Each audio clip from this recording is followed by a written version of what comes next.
In today's video, I'm going to teach you how to add Typeform to card.so website. If you've got a simple card site and want to capture responses with a polished interactive form, Typeform is a great choice. I'll walk you through getting the embed code from Typeform and placing it neatly on your card page so it looks and works exactly the way you expect. First, open your card site, head to your card dashboard, select the site you want to update, and click Edit.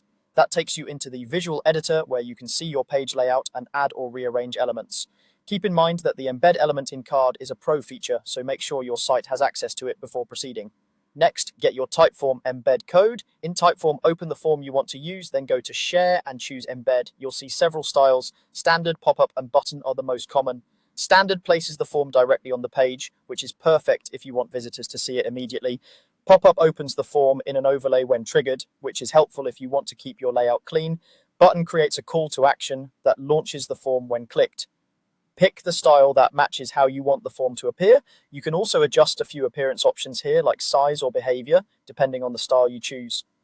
When you're happy, copy the generated HTML embed code. This is the exact snippet that Card will use to load your form. Now, back in the Card editor, add an embed element, click the plus icon to add element and choose embed.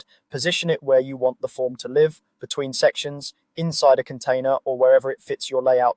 If you're using a pop-up or button style, the placement is still important, but it won't take up as much space on the page. Finally, paste the code. Open the embed element settings, make sure you're in the code field, and paste the HTML you copied from Typeform. For standard embeds, check the width and height settings in Card to ensure the form fits your layout. 100% width often looks best on responsive pages. For pop-ups and buttons, the visual footprint is smaller, but test the trigger to confirm it works.